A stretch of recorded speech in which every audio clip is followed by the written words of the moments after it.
Ezhumalaiyan arts and science college மற்றும் Ezhumalaiyan polytechnic college Nannilam. கட்டண சலுகையுடன் degree மற்றும் டிப்ளமோ படிப்புக்கான அட்மிஷன் நடைபெறுகிறது. திரு உதயநிதி ஸ்டாலின்.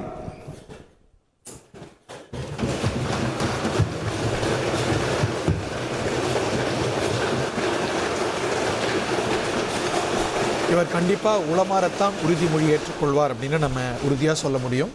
அவங்க பாரம்பரியமன்ற பேரவையின் உறுப்பினராக தேர்ந்தெடுக்கப்பெற்ற உதயநிதி ஸ்டாலின் எனும் நான் சட்ட முறைப்படி நிறுவப்பெற்றுள்ள இந்திய அரசமைப்பு சட்டத்தில் உண்மையான நம்பிக்கையும் பற்றுறுதியும் கொண்டிருப்பேன் என்றும் இந்திய நாட்டின் இறையாண்மையையும் ஒருமைப்பாட்டையும் நிலைநிறுத்துவேன் என்றும் நான் மேற்கொள்ள இருக்கும் கடமையை நேர்மையுடன் நிறைவேற்றுவேன் என்றும் உளமாற உறுதி கூறுகிறேன்.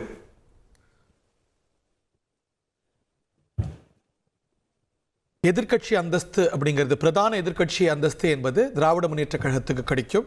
கடந்த சட்டமன்றத்தில் துணை முதலமைச்சராக செயல்பட்ட திரு பழனிசாமி உதயநிதி ஸ்டாலின் அவர்கள் தான் எதிர்க்கட்சி தலைவர் அப்படிங்கிற அந்தஸ்தை பெறுகிறார் அல்ல பெறுவார் அப்படிங்கிறது யூகம். இந்த தருணத்தில் Ezhumalaiyan arts and science college மற்றும் ஏழுமலையான் பாலிடெக்னிக் காலேஜ் நன்னிலம். கட்டண சலுகையுடன் டிகிரி மற்றும் டிப்ளமோ படிப்புக்கான அட்மிஷன் நடைபெறுகிறது.